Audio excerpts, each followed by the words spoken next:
Hi everyone, कैसे हैं आप लोग। उम्मीद करता हूं कि आप सभी लोग ठीक होंगे।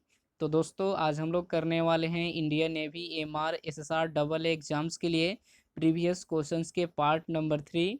और जैसे कि हम लोगों ने पार्ट 1 और 2 कंप्लीट कर चुके हैं। अगर आपने नहीं देखे हैं तो जाके आप देख सकते हैं। कहाँ?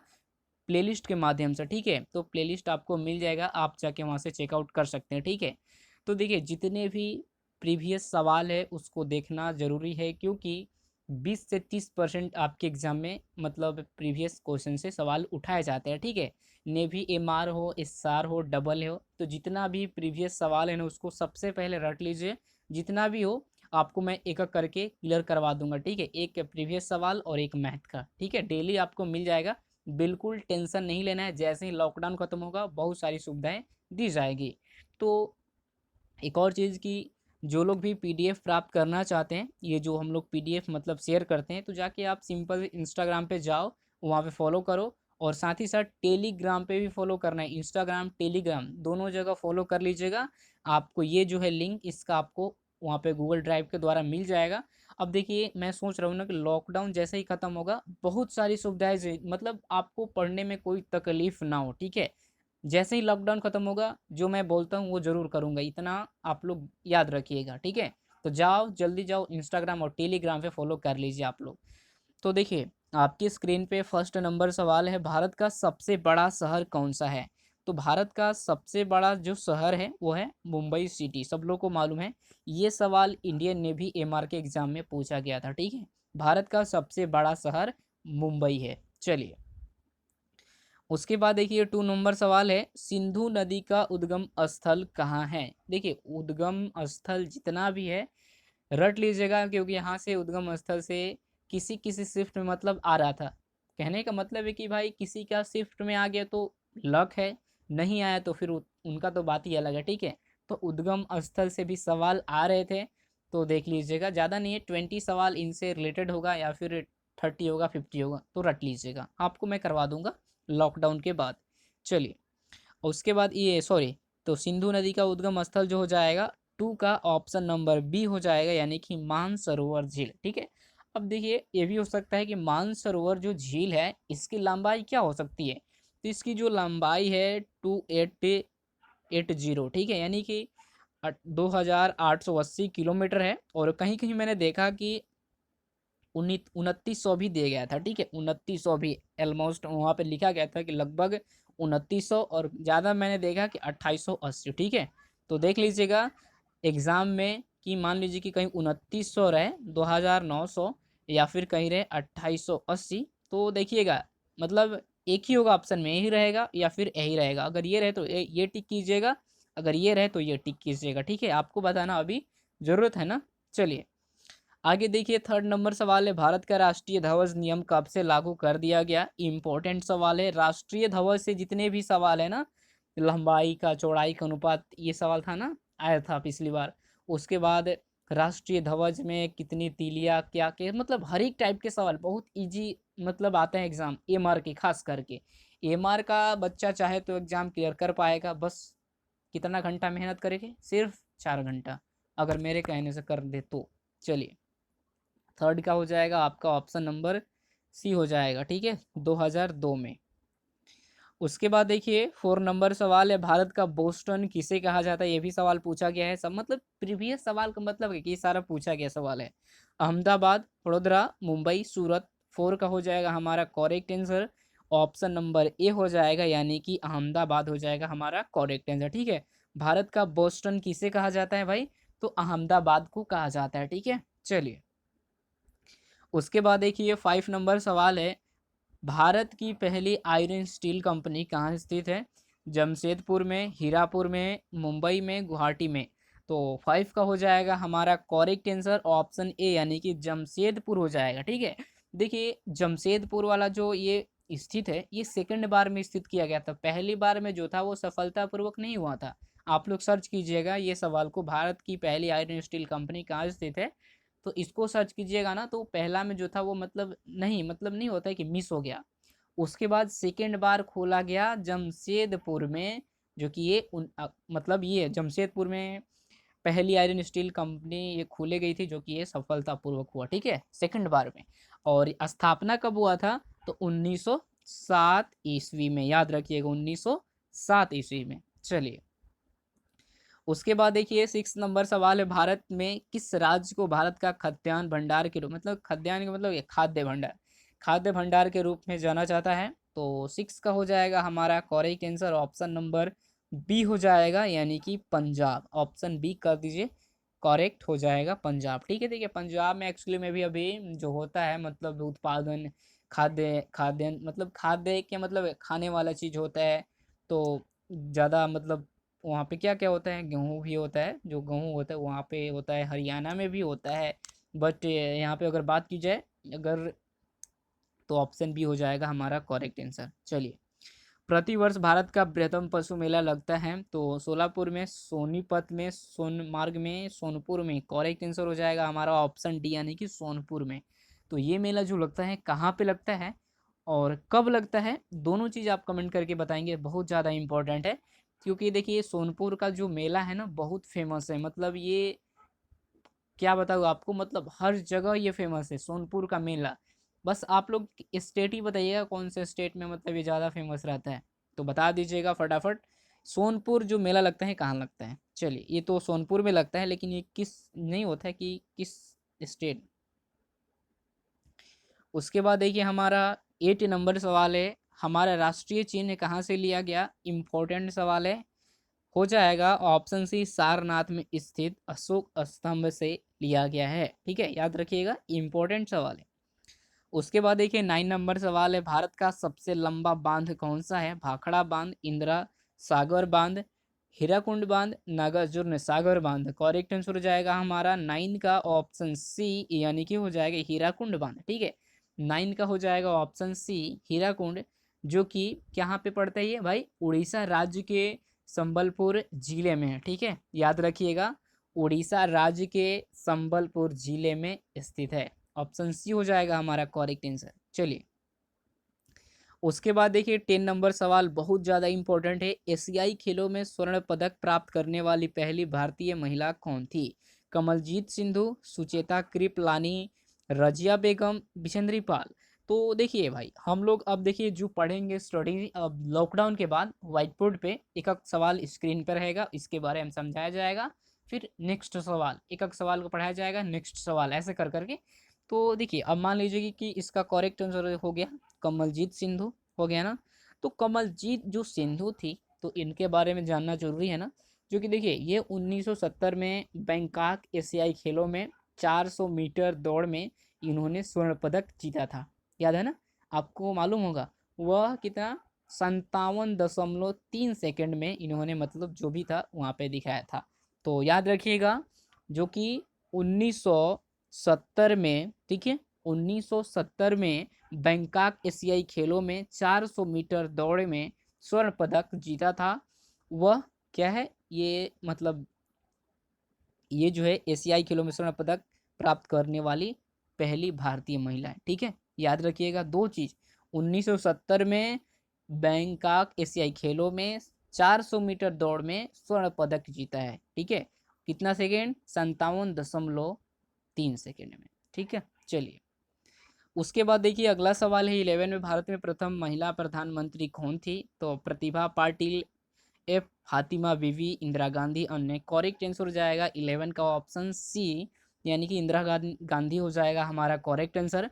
तो इनका बात मतलब इनके बारे में थोड़ा सा डिटेल्स में बात की जाए तो जन्म हुआ था इनका 19 नवंबर 1917 में, मृत्यु जो हुआ था 31 अक्टूबर 1984 में, ठीक है, याद रखिएगा 31 अक्टूबर 1984 में इनका मृत्यु हो गया था, और जन्म जो हुआ था इनका, सॉरी यहाँ पे कुछ फॉल्ट लग रहा है यार, जन्म शायद यहाँ पे कुछ मिस्टेक हो रहा है, मैं देखिए अभी नोट करने में कुछ मतलब प्रॉब्लम आ गई। इनका जो जन्म हुआ था इनका 19 नवंबर 1917 को हुआ था, ठीक है, याद रखिएगा 19 नवंबर 1917 को। हाँ हाँ कोई दिक्कत नहीं है, ठीक है, जन्म 19 नवंबर 1917, मृत्यु 31 अक्टूबर 1984, याद रखिएगा। चलिए ऑप्शन सी हो जाएगा इंदिरा गांधी, जो कि भारत में प्रथम महिला प्रधानमंत्री बनी थी। उसके बाद देखते हैं 12 नंबर सवाल है, भारत का सबसे बड़ा राज्य कौन है। तो ये जो सवाल है बहुत ज़्यादा इम्पोर्टेंट है और बच्चों मतलब यहाँ पे घूम जाते हैं कभी कभी। देखिए सवाल यहाँ पे दो हो सकता है, उत्तर प्रदेश है और यहाँ पे बात की जाए राजस्थान। तो उत्तर प्रदेश जो है ये क्या है, उत्तर प्रदेश जो है जनसंख्या के मामले में ये भारत का सबसे बड़ा राज्य है। अगर बात की जाए क्षेत्रफल की दृष्टि से तो राजस्थान है। ठीक है, तो भारत का सबसे बड़ा राज्य कौन सा है, अब यहाँ पे देखा जाएगा एग्जाम में कि क्षेत्रफल के दृष्टि से कह रहा है या फिर जनसंख्या की दृष्टि से कह रहा है। ठीक है, तो क्षेत्रफल की दृष्टि से बोले तो राजस्थान, अगर जनसंख्या के दृष्टि से बोले तो उत्तर प्रदेश, याद रखिएगा। चलिए उसके बाद देखिए अगला सवाल है 13 नंबर सवाल में, भारत का सबसे बड़ा बंदरगाह कौन सा है, मुंबई, कोलकाता, विशाखापट्टनम, कोची। करेक्ट आंसर हो जाएगा ऑप्शन ए यानी कि हो जाएगा मुंबई। ठीक है, 13 का हो जाएगा ऑप्शन ए यानी कि मुंबई हो जाएगा। उसके बाद देखिए सियाचिन ग्लेशियर भारत के किस राज्य में है, तो करेक्ट आंसर हो जाएगा हमारा ऑप्शन सी यानी कि जम्मू कश्मीर राज्य में है। याद रखिएगा, बहुत ज़्यादा इंपॉर्टेंट सवाल है। उसके बाद देखते हैं 15 नंबर सवाल है आपकी स्क्रीन बोर्ड पे, फटाफट राइट आंसर कमेंट कीजिए। भारत के किस प्रदेश की सीमाएं तीन देशों क्रमशः नेपाल, भूटान एवं चीन से मिलती है। तो आपके सामने चार ऑप्शन, मेघालय, अरुणाचल प्रदेश, पश्चिम बंगाल, सिक्किम। तो करेक्ट आंसर हो जाएगा ऑप्शन डी यानी कि हो जाएगा सिक्किम। ठीक है, चलिए उसके बाद देखिए 16 नंबर सवाल में, भारत का पूर्वी समुद्री तट किस नाम से जाना जाता है, दीघा तट, मालाबार तट, कोंकण तट, कोरोमंडल तट। उसके बाद हो जाएगा correct answer option D Coromandel तट। ठीक है, तो यहाँ पे मैंने सेकंड नाम भी मैंने देखा था कि कोरोमंडल भी हो सकता है और कोरोमडल ऐसे ही कुछ था। सेकंड नाम मैंने देखिए अभी नोट करना भूल गया था, तो सेकंड नाम भी एक था, तो उसको मैं बता दूंगा नेक्स्ट पार्ट में। ठीक है, तो ऑप्शन डी हो जाएगा हमारा करेक्ट आंसर। भारत के तट रेखा की लंबाई है 1500, 6100, 6590, 6500। तो देखिए इसका जो हमारा करेक्ट आंसर होगा, यहाँ पे शायद मुझे डाउट लग रहा है, चारों ऑप्शन में मैंने देखा सर्च किया तो 7516 हो जाएगा हमारा करेक्ट है, 7516। ठीक है, 7516 किलोमीटर हो जाएगा हमारा करेक्ट आंसर। ठीक है, वाली पता नहीं है यहाँ पे अब शायद मिस्टेक हो गया हो या फिर क्या हो गया, ये तो इसमें से कोई नहीं है मेरे तरफ से 7516 है। ठीक है, नोट कर लीजिएगा किलोमीटर। उसके बाद देखिए जवाहर सागर बांध किस नदी पर स्थित है, कृष्णा, चंबल, बेतवा, सतलज। 18 का हो जाएगा हमारा करेक्ट आंसर, 18 का क्या हो जाएगा, 18 का करेक्ट आंसर हो जाएगा ऑप्शन नंबर बी यानी कि चंबल। ठीक है, ऑप्शन बी टिक कर दीजिए। 90 नंबर सवाल है, शांत घाटी स्थित है, तो ये जो है शांत घाटी ये केरल राज्य में स्थित, केरल में स्थित है। ठीक है, याद रखिएगा, बहुत ज़्यादा इंपॉर्टेंट सवाल है। उसके बाद देखिए 20 नंबर सवाल में, भारत के निम्न में से किस राज्य में पुरुषों की संख्या स्त्रियों से कम है, बिहार, राजस्थान, केरल। तो करेक्ट आंसर हो जाएगा ऑप्शन सी यानी कि हो जाएगा हमारा केरल। ठीक है, याद रखिएगा, फिर से सवाल को पढ़िए, भारत में निम्न में से किस राज्य में पुरुषों की संख्या स्त्रियों से कम है। ठीक है, तो केरल में है, ऑप्शन सी। उसके बाद देखिए भारतीय सिनेमा के जनक थे देविका रानी, दादा साहब फाल्के, लूमियर ब्रदर्स, अन्य। तो करेक्ट आंसर यहाँ पे बात की जाए तो ऑप्शन बी दादा साहब फाल्के, और यहाँ पे बात की जाए दादा साहब फाल्के का जो असली नाम था धंधुराज। ठीक है, धुन ये था सर, धुंधी क्या था, याद नहीं आ रहा, धुंधीराज ऐसे ही कुछ के था। ठीक है, धुंधीराज था, हाँ ठीक है, धुंधीराज गोविंद फाल्के था। ठीक है, याद रखिएगा, धुंधीराज गोविंद फाल्के था। और इनका जो जन्म हुआ था ये नासिक के निकट जो एक गांव था त्र्यंबकेश्वर में, जो कि 30 अप्रैल 1870 को हुआ था। ठीक है, तो सब चीज़ नोट कर लीजिए, धुंधी राय, ठीक है, धुंधीराज गोविंद फाल्के था इनका नाम, असली नाम। और जन्म की बात की जाए तो महाराष्ट्र के नासिक के निकट त्र्यंबकेश्वर में 30 अप्रैल 1870 को हुआ था। ठीक है, चलिए उसके बाद देखिए 22 नंबर सवाल है, भारत में निर्मित प्रथम भारतीय फिल्म थी, कौन थी भाई, मौनी सिनेमा। इसको सर्च कीजिएगा गूगल पे जरूर, क्योंकि आप लोग क्या सर्च करते हो, भारत में निर्मित प्रथम भारतीय फिल्म सर्च करो, नहीं ये सर्च नहीं करना है, अगर आपको लगता है कि सर के तरफ से राजा हरिश्चंद्र नहीं होगा तो ये पूरा टाइप कीजिएगा, भारत में निर्मित प्रथम भारतीय फिल्म मौनी सिनेमा अवार्ड सर्च कीजिएगा, तब आपको करेक्ट आंसर दिखाया जाएगा राजा हरिश्चंद्र। ठीक है, चलिए जी अगला सवाल है हम लोग का 23 में, भारत में सबसे अधिक कहाँ सौर ऊर्जा उत्पादन होता है? तो होता है शायद राजस्थान में। ठीक है, ऑप्शन ए।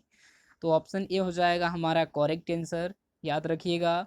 24 है, भारत का राष्ट्रपति कौन, प्रथम राष्ट्रपति, भारत का प्रथम राष्ट्रपति कौन है? प्रथम जितने भी है भारत में देखना पड़ेगा, क्योंकि प्रथम और करेंट दो ही तो आता है ज़्यादा। मतलब अब जैसे कि मान लीजिए कि पांचवा में कौन रहा, तीसरा में कौन रहा, मतलब छठा में कौन, इतना मतलब नहीं आता है, बट लेकिन यहाँ पे बात की जाए प्रथम और यहाँ पे करंट, दो ही सवाल आता है, प्रथम आएगा ज़्यादा या फिर करंट आएगा। ठीक है, तो करेक्ट आंसर हो जाएगा 24 का क्या हो जाएगा, आप लोग कमेंट सेक्शन में बता देंगे। ऑप्शन बी हो जाएगा डॉक्टर राजेंद्र प्रसाद। ये कहाँ के रहने वाले थे आप बताएंगे फटाफट, ये किस मतलब कहाँ के रहने वाले थे, मतलब हिमाचल प्रदेश, उत्तराखंड, या फिर उत्तर प्रदेश, बिहार, राजस्थान, तमिलनाडु, कहाँ के रहने वाले थे आप कमेंट करके बताएंगे। उसके बाद देखिए 25 है, भारत का सबसे ऊंची मूर्ति। तो देखिए भारत का सबसे ऊंची मूर्ति यहाँ पे भारत की कहा जा रहा है, तो एक मैंने इस सवाल में थोड़ा सा कन्फ्यूज़न हो। देखिए गोमतेश्वर तो मैंने भी दे रहा था गूगल पे, लेकिन स्टोची ऑफ यूनिटी शायद जो ये जो ये है, तो इसके बारे में शायद दे रहा था, मैंने गूगल पे सर्च किया भारत का सबसे ऊंची मूर्ति कौन है, तो स्टैच्यू ऑफ यूनिटी दे रहा था। और गुमतेश्वर भी मैंने नीचे स्क्रॉल किया तो उसको भी दे रहा था, तो शायद लग रहा है कि ये स्टैच्यू ऑफ यूनिटी जो है शायद विश्व लेवल पे शायद हो। ठीक है, विश्व की, और ये शायद भारत का सबसे ऊंची मूर्ति जो गुमतेश्वर है। तो थोड़ा सा डाउट है सवाल में, आपको मैं पक्का कल क्लियर कर दूंगा। थोड़ा सा मतलब अभी मैं उतना अच्छे से हिस्ट्री इसके बारे में नहीं अभी पढ़ा, और कल पढ़ के आपको अच्छे से एक्सप्लेनेशन विथ बता देंगे। ज़्यादा टेंशन लेने के बाद नहीं, मत सोचिएगा कि सर गड़बड़ हो जा रहा है। ठीक है भाई, देखिए जीके ऐसा चीज़ है ना कि अच्छे अच्छे टीचर, अच्छे अच्छे लोग से पूछेंगे ना, जो भी आईएएस आईपीएस लोग बने हैं, वो भी लोग गलत हो जाएंगे भाई। ऐसा ये देखिए प्रैक्टिस का चीज़ है ना, याद रखेंगे तो याद रहेगा, नहीं तो भूल जाएंगे, ये चीज़ होता है। आप ही मान लीजिए आज इंडियन नेवी में चले जाएं, उसके बाद पूछा जाए कि भाई या आप ही बताइए कि छोटा मोटा कोई सवाल पूछ दिया तो भाई फिर थोड़ा सा वो हो जाता है ना, भूल जाते हैं, फिर जो माइंड होता है आपका मतलब अलग हो जाता है। अब चलो नौकरी हो गया भाई, अब क्या टेंशन है, तो ये चीज़ होता है। अब देखिए बहुत सारे बच्चे अभी ग्रेजुएशन कर लिए होंगे, करने के बाद अब देखिए उनसे पूछिए कि एट्थ क्लास का जो मैथ है, अभी मैंने देखा था अभी, तो एट्थ क्लास का मैथ उतना हार्ड थोड़ी ना है, इजी थोड़ी ना, उतना हार्ड भी है इजी भी है, दोनों चीज़ है। तो वो चीज़ थोड़ा सा प्रैक्टिस रखेंगे तो सही रहेगा। कोई भी चीज़ दुनिया का, कोई भी चीज़ प्रैक्टिस रखेंगे तो बेस्ट है, नहीं तो फिर गड़बड़ हो जाएगा। ठीक है, तो बस लॉकडाउन जल्दी से हटाओ सभी लोग, और फैसिलिटी दी जाएगी। अभी के लिए इतना ही। इंस्टाग्राम टेलीग्राम पे जाके फॉलो कर सकते हैं, आपको लिंक डिस्क्रिप्शन बॉक्स में मिल जाएगा। साथ ही साथ बुक भी परचेज कर सकते हैं। Thank you so much.